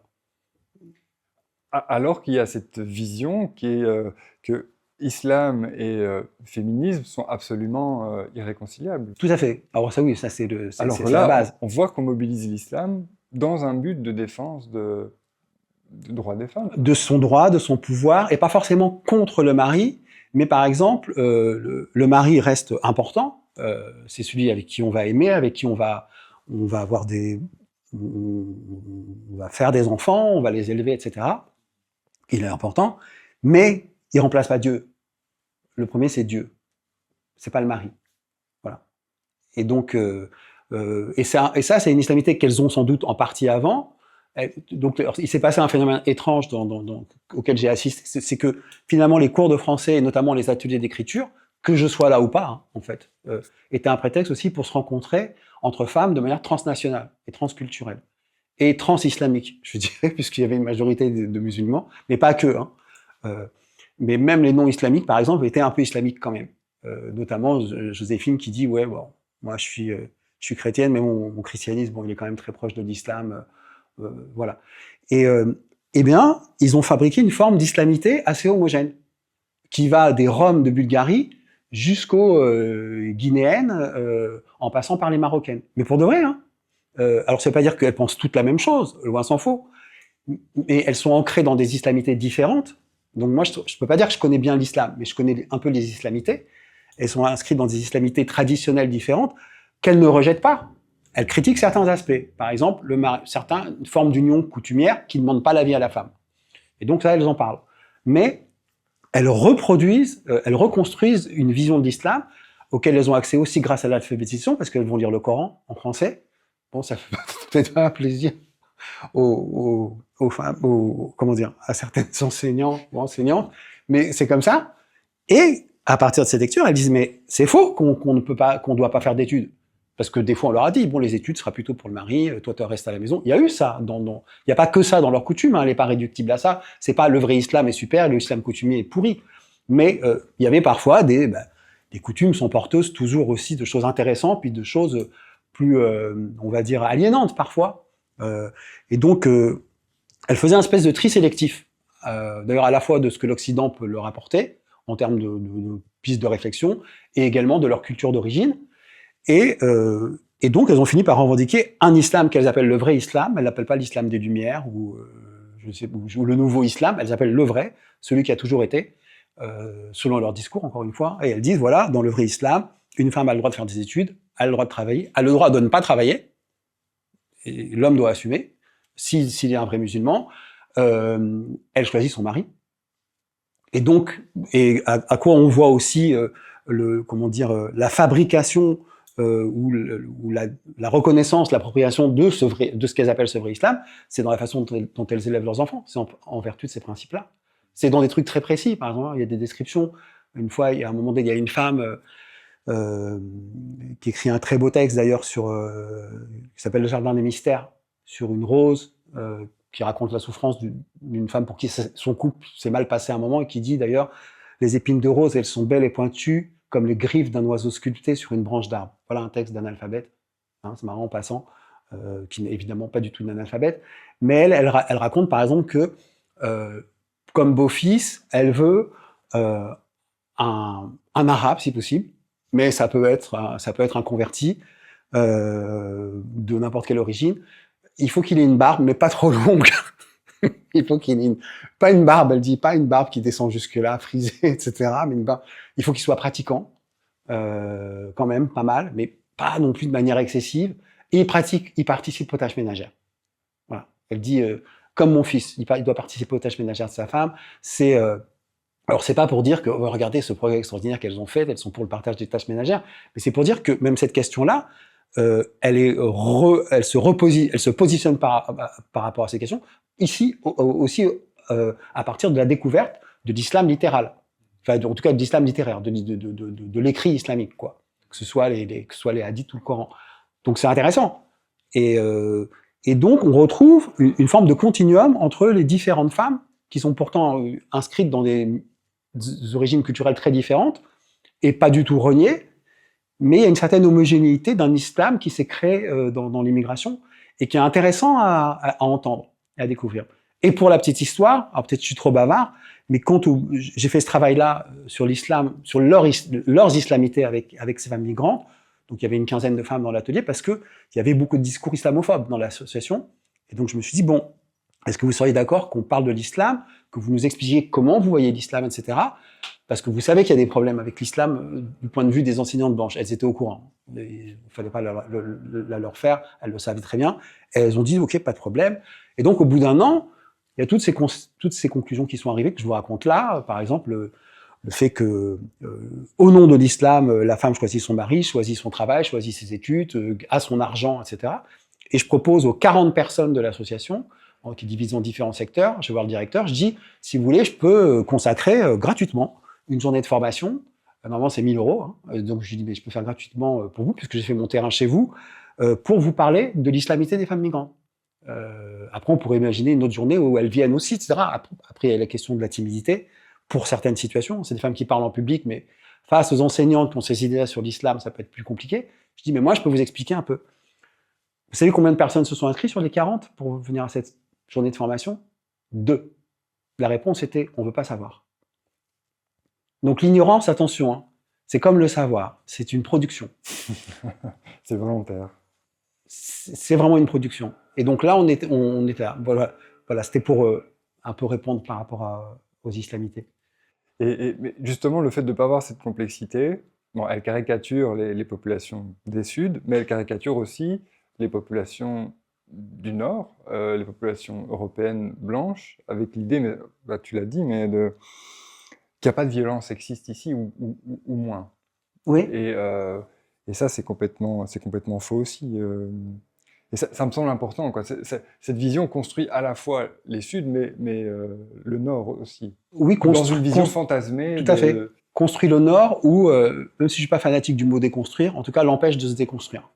Sur certains aspects qui sont par exemple le sexisme, la violence faite aux femmes, etc. Puisqu'on ne parle plus que de la violence faite ou imaginée faite aux femmes migrantes. Il y a évidemment aussi de la violence chez les femmes non blanches, bien sûr, qu'elles vivent.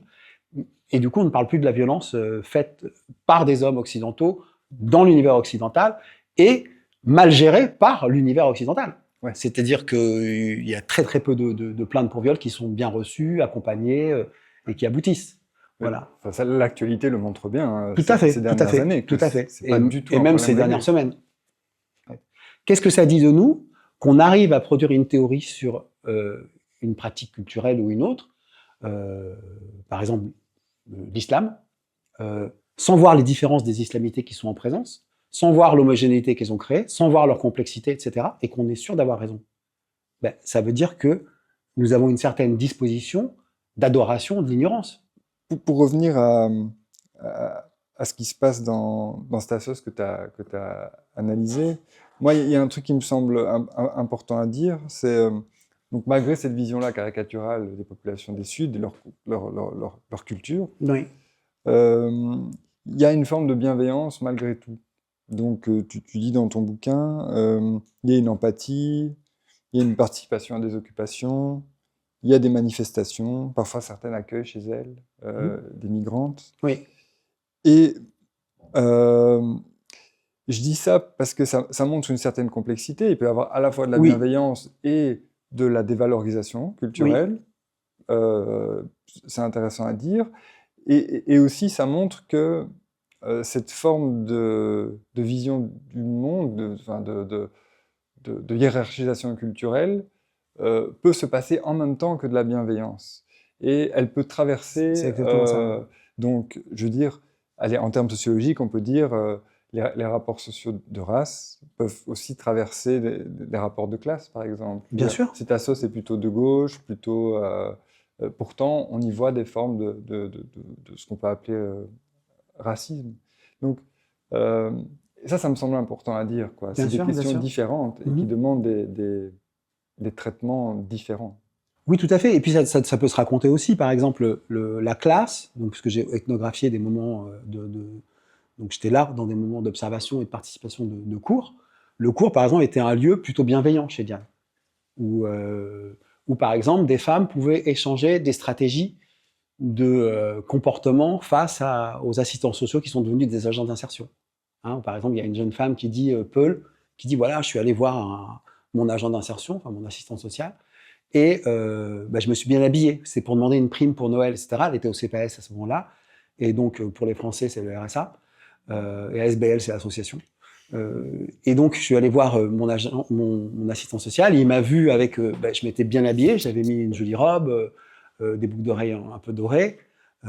Et mon agent d'insertion m'a dit, mon assistant social m'a dit, mais vous êtes trop belle pour avoir besoin d'une prime. Et là, dans la classe, il y a une femme marocaine qui dit, mais tu fais n'importe quoi, c'est pas comme ça. Quand tu vas demander une prime, il faut que tu mettes un pull moche. Tu vois, tu mets un pull troué, qui est déformé, etc., etc. Alors, ça dit beaucoup, ces histoires, mais on pourrait l'analyser. Mais ce qui est intéressant, c'est que la professeure est là, et ça lui convient. Donc, c'est aussi un lieu comment on appelle ça, où on va chercher aussi de l'inspiration pour s'en sortir dans certaines situations sociales, et c'est accepté comme tel. Ça, c'est une dimension vertueuse. Il y a aussi une dimension de contact physique entre les enseignantes et les femmes migrantes de Diane, qui n'est pas paternaliste. Voilà. C'est pas je te mets une claque dans le dos, quoi. C'est elles se prennent les mains des fois, elles se regardent, elles se demandent comment elles vont, elles demandent des nouvelles quand même de la famille, etc. Enfin voilà. Et par exemple, quand d'une façon vraiment très très anthropologie d'une situation micro, mais qui peut dire beaucoup de choses, dans le bureau où travaillent 6 personnes qui sont d'éducation permanente chez Diane, si à n'importe quelle heure de la journée, une femme du public migrante vient frapper parce qu'elle a quelque chose à demander, elle ne se fait jamais jeter. Jamais. Il y a des associations où les gens se font jeter. Hein. Donc c'est pas du tout. C'est pour ça aussi que j'ai pris Diane, c'est que c'est une association où il y a ces aspects vertueux, respectueux, etc. Et par exemple, on va dire, si les 6 personnes sont en train de travailler et qu'une femme du public a un renseignement, est-ce que vous sauriez où est la professeure Marisa avec qui je dois discuter? Si elles savent pas, elles disent, écoute, je suis embêté, là, je sais pas, je suis en train de finir un dossier, écoute, c'est ce que tu fais, tu peux revenir dans un quart d'heure, mais vraiment sur ce ton-là. C'est pour ça que j'imite, c'est un ton bienveillant. Donc il y a des choses comme ça qui se passent dans l'association. C'est d'autant plus surprenant qu'il puisse y avoir un imaginaire aussi violent, et parfois des actes aussi, qui sont brutaux. Moi, j'ai pas parlé de l'islam aux toilettes, hein, puisque c'est long, mais le fait qu'on dit à un moment donné que donc, les femmes migrantes de l'association salissent les toilettes parce qu'elles font leurs ablutions, et donc elles mettent de l'eau partout, et donc on associe l'islam aux toilettes et au fait de salir les toilettes, ce qui est quand même pas rien devant des collègues musulmans. Enfin bref. Mais il y a quand même il y a quand même des moments, on va dire, qui sont différents, qui sont bienveillants, qui sont bien traitants. Et alors, si dans cette association, il y a des moments bien traitants, il y a des discours et des postures violentes, qu'est-ce que c'est? Là où on connaît les migrants que par médias interposés, et là où il n'y a pas de bienveillance. Mais moi, je parle de ça parce que certains peuvent réduire la question de la race, donc sociale aussi, on s'entend, à la question des classes. Bon, ou la race tout court, hein, c'est pas grave. Voilà. Non, Mais c'est pour les gens qui vont nous écouter. Ouais. Et donc, voilà, que la question de la lutte contre le racisme, en réalité, c'est surtout une lutte contre le capitalisme, etc. Là, ça montre que c'est beaucoup plus complexe. C'est-à-dire que dans un endroit Ah oui, oui, bien sûr. où, voilà, où il y a une conscience sociale, on va dire, Oui. des gens qui se positionnent sans doute de gauche, il y a quand même ça qui joue. Et donc, on voit que ça se recoupe pas. Et ça me semblait intéressant. Et bon, si ça se passe là, c'est que ça se passe quand même sans doute partout. Oui, je ne l'ai pas vu que dans 2 associations. Hein. Oui. J'ai eu 2 associations centrales, mais je l'ai vu dans 20 associations, vues de mes yeux ou vues par les différentes oreilles qui travaillaient pour moi inconsciemment ou consciemment dans les autres associations. Indéniablement. Ouais, tu peux. Là, on a fait 1h24, mais tu peux clôturer. Je vais passer un point. D'accord. Attends, je peux dire juste une chose? Vraiment, cette question, pour moi, est centrale, de savoir ce que le rapport, finalement, ignorant et disqualifiant aux cultures extra-occidentales qu'ont les Blancs, doit nous amener à nous interroger sur ce que nous sommes. Et sur ce que révèle de nous, au-delà de ce rapport disqualifiant, il révèle de nous et de notre rapport au monde et notre capacité à comprendre ou à ne pas comprendre un certain nombre de phénomènes. Mais donc, toi, tu appelles ça le sudalisme. Donc, c'est le fait de considérer les peuples du Sud comme ayant un retard en termes de mentalité, de... Civilisationnel. Voilà. Et donc, je pense qu'on l'a abordé, on voit bien ce que c'est. C'est Bien vraiment sûr. se faire des hiérarchies culturelles qu'on justifie parce que la nôtre serait plus avancée culturellement, etc. On aurait abandonné la religion, vue comme quelque chose d'archaïque, etc., Ou etc. même la religion serait toujours là, mais elle serait mieux, quoi. On voit la grande réunion à Notre-Dame l'autre jour. Oui, c'est une religion, mais c'est la nôtre. Donc, oui, c'est la nôtre. Oui, pardon. Ouais. mais donc, on a abordé voilà, ce discours qui fait des hiérarchies. On a vu que ça se traduisait en pratiques problématiques, la chasse à la prière, etc. etc. Mais bon, moi, je pense que ce que tu abordes, se passe dans la société en général. Ce sudalisme dont tu parles, oui. cette hiérarchie, et il justifie des pratiques qui, elles, sont complètement de la discrimination raciale, je pense, des pratiques inégalitaires. Donc, par exemple, au nom du fait que l'islam serait archaïque, serait une menace contre laquelle il faudrait se battre pour une civilisation éclairée ou je sais pas quoi. Ou serait un retard culturel, déjà. Eh bien, on discrimine à l'emploi des Bien femmes sûr. qui portent le foulard. Et d'ailleurs, c'est le cas dans l'association dans laquelle tu as fait ton terrain. C'est pas permis de porter le foulard. Non, ça a changé là, il y a un an. Un an et demi. Mais c'était pas le cas à ce moment-là, oui. Et donc, dès le moment où ce discours justifie le fait de ne pas employer quelqu'un du fait de sa pratique personnelle religieuse, oui. Là, pour moi, le discours devient une forme de racisme. Devient performant, tout à fait. C'est pour ça que je parle de sudalisme, d'un imaginaire qui nourrit le racisme. C'est-à-dire, il va pas, c'est pas qu'il fait pas partie du racisme, parce que quand on est dans le racisme, on est une partie du racisme, c'est sa nourriture. En tout cas, une des nourritures. C'est pas, il y aura que le sudalisme et ça va remplacer le racisme. C'est un moment particulier où on attaque par le biais de la culture. Donc, ce qui va pas gêner des gens en Europe, puisqu'on est très eurocentré. Donc, on peut nous raconter n'importe quoi sur les cultures péruviennes, marocaines du Rif, ou je ne sais pas moi, où on veut, on n'en sait rien pour 90% ou 98% d'entre nous. Et même quand on sait, des fois on ne sait pas. Donc on peut nous dire tout le mal qu'on veut des cultures, ça ne va pas nous choquer. Par contre, si on attaque par un discours, j'entends, raciste biologique, ça ne va pas passer. Pour l'instant, ça peut bientôt finir par repasser, hein, parce qu'on est dans une période qui n'est pas postcoloniale ni néocoloniale, mais peut-être recoloniale. Mais ça, c'est un autre sujet. Et donc le sudalisme, il nourrit le racisme. C'est-à-dire qu'il va donner des arguments et une certaine disposition à maltraiter pragmatiquement des personnes au niveau de la place qu'on leur donne dans la société, c'est-à-dire dans la façon dont on devient un agent du racisme systémique. Donc du fait que la personne va se retrouver moins bien soignée, avec plus de difficultés pour se loger, pour trouver un travail. Je donne un exemple hein, dans le livre Sudalisme d'un jeune militant, d'ailleurs, belgo-marocain, qui passe un diplôme de comptable et qui cherche qui envoie 400 CV, je crois, sur 2 ans, et qui ne trouve pas de travail de comptable. Alors que ses collègues blancs ont trouvé du travail au bout d'un mois. Voilà. Et donc, ce qui m'a intéressé dans le sudalisme, c'est de voir, au-delà de dire, bon, c'est du racisme, point, c'est de voir quelle partie du racisme c'est. Hein, un corps est toujours composé, un phénomène est toujours composé de plein de dimensions, et il y a cette dimension qui attaque par la culture. Alors on pourrait dire racisme culturel, mais le racisme culturel, c'est pas du racisme, le racisme, ça attaque par le corps, si vous voulez. Et en tout cas, quand on attaque par la culture, et la culture des Suds, précisons, c'est pas la culture de n'importe quelle partie de la population, c'est la culture des Suds et la culture extra-occidentale, eh bien, on justifie, on tranquillise la maltraitance, en fait. Voilà. Et il y a pire que ça encore. Mais par exemple, moi, ne pas embaucher des femmes qui portent le foulard, je trouve qu'il y a un paradoxe incroyable. Parce que on ne les engage pas au nom du fait que euh, la pratique qu'elles ont serait rétrograde. Oui, Et donc serait néfaste pour le droit des femmes. Et donc, au nom de la défense du droit des femmes, on exclut des femmes. oui, tout à fait. Ce qui est complètement absurde quand même. Bah, ça fait partie de cette imbécilité que révèle notre rapport aux autres. C'est-à-dire les non-blancs déclenchent sans doute l'imbécilité, notre rapport aux non-blancs déclenche de l'imbécilité, mais il y a sans doute une disposition à produire de l'imbécilité aussi à côté, quoi. Tout court. Enfin, en tout cas, ça me fait penser à ça, ce que vous dites. Là.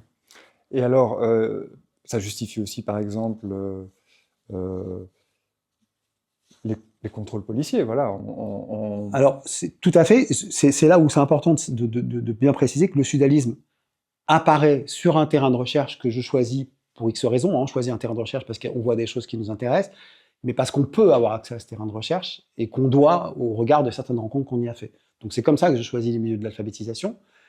Et apparaît là, en passant du temps dessus, ce processus complexe qu'est le sudalisme, hein, qui peut être énoncé simplement, mais il permet de voir plein de phénomènes complexes, de processus complexes. Mais évidemment, le sudalisme n'apparaît pas que dans ces malheureux milieux de l'alphabétisation, qui sont peut-être le lieu où il apparaît de manière la moins violente, même s'il y a de la violence aussi. Le sudalisme, on va le retrouver par exemple dans le monde audiovisuel français. C'est-à-dire le discours sudaliste, il faut savoir que quand il arrive, quand quelqu'un va vous dire par exemple, on dira ce qu'on veut, mais il vaut mieux être une femme en France que dans un pays musulman ou en Afrique. Quand quelqu'un vous dit ça, si vous lui dites, si vous commencez à mettre en cause sa parole, il va très mal le prendre. Parce qu'il le vit vraiment comme une expertise. Il vit son discours comme une certitude, qui ne repose sur rien, sur aucune expérience, aucun savoir objectivé, etc. Mais pourtant, il le vit comme une expertise. Et ça, c'est un truc extraordinaire. Il le vit tellement comme une expertise, et on le voit sur les sites internet des milieux de l'alphabétisation, c'est qu'il nous raconte, par exemple, que les migrantes souffrent d'emprise familiale, de manque de culture, de manque d'outils de compréhension du monde. C'est quand même pas mal. Des migrants, donc des personnes qui sont allées qui ont connu 3, 4, 5 pays parfois. Et puis, ils sont tellement sûrs, ils ne disent jamais sur les sites associatifs comment ils sont arrivés à ces conclusions. Mais ils sont tellement sûrs de leurs conclusions, même si elles ne sont pas sourcées, qu'ils ne sont pas en train de nous dire ça fait penser à ci ou à ça, ils proposent des solutions. Il faut leur donner des outils de compréhension du monde. Vous voyez ? Donc ça, c'est un discours c'est un hyper discours d'expert, un hyper discours d'expert. Ouais. Et donc, tu dis même que le sudalisme peut participer à la justification de ce qui se passe à Gaza pour le moment? Oui, il tranquillise le rapport je pense déjà des kidam par rapport à ce qui se passe à Gaza, même s'il y a un certain nombre de gens non négligeables à travers le monde qui sont sensibles à ce qui se passe. Mais il nous a pas préparé à intervenir avant que ça arrive, par exemple, alors qu'il y avait des signes, hein, et assez forts. Et surtout, bah, ça s'est installé dans les médias télévisuels francophones et français, le sudalisme. C'est-à-dire que l'arabe est associé au terrorisme, est associé à la délinquance, le noir va être associé à la violence. Si on reste sur les Arabes, puisqu'on parle de Gaza, il y a une association tellement systématique, tellement vécue comme une évidence, qui maintenant est officielle. Elle ne se cache plus, elle se dit. On va le retrouver aussi, évidemment, dans le regard que la police porte sur les jeunes de quartier. Alors, il y a un exemple, j'ai eu la chance d'écrire un article pour la Revue Nouvelle qui s'appelle « La bonne race du banditisme », qui parle de ça, et je cite un site très intéressant qui s'appelle Police Action, qui est sur YouTube, qui est une chaîne YouTube, où ils récoltent tous les reportages de la police, par admiration. Hein. Et à un moment donné, ils nous font un discours en disant que le temps des vieux parrains qui avaient le code d'honneur est fini, place aux jeunes de quartier sans pitié et aux gitans. Et donc, effectivement, il parle des jeunes racisés, des nouveaux groupes. Il y a eu effectivement, dans les années 90, l'émergence de braqueurs qui n'étaient pas que corses ou italiens, mais qui étaient aussi parfois roms, parfois arabes, parfois afrodescendants, enfin, dans le sens africain subsaharien, ou noir, tout simplement. Et il nous raconte en gros que cette nouvelle génération non blanche a plus de morale, alors que l'ancienne en avait, qui dissolvait quand même les corps dans l'acide, des fois les gens vivants. Mais on est dans un tel délire hallucinatoire d'expertise qu'on se fabrique sur les autres, qu'on peut raconter des choses comme ça. Donc il y a une bonne criminalité et une mauvaise. Même dans la criminalité, quand même la marge de la marge, puis on parle de French Connection et de deal d'héroïne, de proxénétisme, enfin voilà, on va quand même faire une hiérarchie. Les blancs sont mieux, voilà. Mais à partir d'une expertise culturelle, voilà. Alors d'une expertise culturelle qui n'en est pas une, mais qui se vit comme une expertise. C'est-à-dire le discours sudaliste. Il faut savoir que quand il arrive, quand quelqu'un va vous dire, par exemple, on dira ce qu'on veut, mais il vaut mieux être une femme en France que dans un pays musulman ou en Afrique. Quand quelqu'un vous dit ça, si vous commencez à mettre en cause sa parole, il va très mal le prendre. Parce qu'il le vit vraiment comme une expertise. Il vit son discours comme une certitude, qui ne repose sur rien, sur aucune expérience, aucun savoir objectivé, etc. Mais pourtant, il le vit comme une expertise. Et ça, c'est un truc extraordinaire. Il le vit tellement comme une expertise, et on le voit sur les sites internet des milieux de l'alphabétisation, c'est qu'il nous raconte, par exemple, que les migrantes souffrent d'emprise familiale, de manque de culture, de manque d'outils de compréhension du monde. C'est quand même pas mal. Des migrants, donc des personnes qui sont allées qui ont connu 3, 4, 5 pays parfois. Et puis, ils sont tellement sûrs, ils ne nous disent jamais sur les sites associatifs comment ils sont arrivés à ces conclusions. Mais ils sont tellement sûrs de leurs conclusions, même si elles ne sont pas sourcées, qu'ils ne sont pas en train de nous dire ça fait penser à ci ou à ça. Ils proposent des solutions. Il faut leur donner des outils de compréhension du monde. Vous voyez ? Donc ça, c'est un discours c'est un hyper discours d'expert, un hyper discours d'expert. Ouais.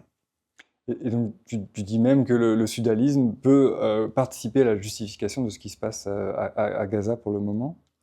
Oui, il tranquillise le rapport je pense déjà des kidam par rapport à ce qui se passe à Gaza, même s'il y a un certain nombre de gens non négligeables à travers le monde qui sont sensibles à ce qui se passe, mais il ne nous a pas préparés à intervenir avant que ça arrive, par exemple, alors qu'il y avait des signes, hein,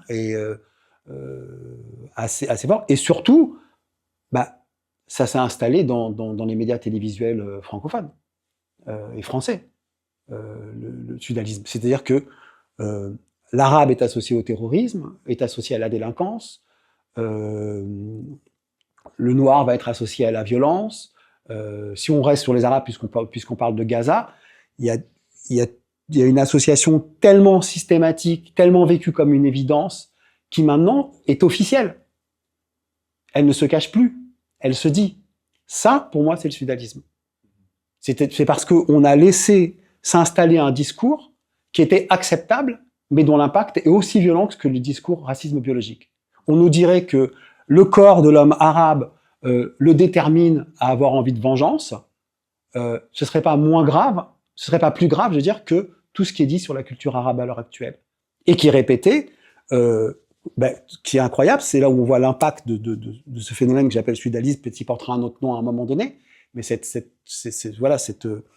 disposition quasiment instinctive à dénigrer les cultures des Suds et donc aussi la culture d'arabe, les cultures arabes, pardon, on le voit que quand on parle de Gaza, qu'on parle d'enfants morts arabes, un journaliste va nous demander est-ce qu'il y avait des terroristes du Hamas dans l'hôpital qui a explosé? C'est-à-dire que même avec le spectacle sous les yeux des enfants mutilés, des enfants explosés, des hommes et des femmes tués en souffrance, de Gaza rasé, la première image qui reste est quand même cette image qui n'a pas arrêté de se fabriquer depuis 30 ans et qui a sans doute une généalogie plus longue, mais qui s'est fabriquée et répétée depuis 30 ans, d'une personne arabe qui, culturellement, est violent. Et donc, même la vision d'enfants morts arabes, dont Israël va dire que c'est tous des militants du Hamas, par exemple, eh bien, même des images d'enfants, le spectacle atroce, qui n'est pas un spectacle, la réalité des enfants morts arabes, va faire penser, en premier lieu, à ces associations dénigrantes, culturelles qu'on fait avec le mot arabe en Occident, dans les médias, entre autres dans les médias, mais aussi dans des discours politiques et des fois dans des discours de fêtes de famille, comme ceux qui vont arriver maintenant. Mais, un tout grand merci. Ben, merci beaucoup à Jérémy. vous pour vos questions, votre lecture précise du sudalisme. C'était vraiment très aussi éclairant pour moi. Voilà.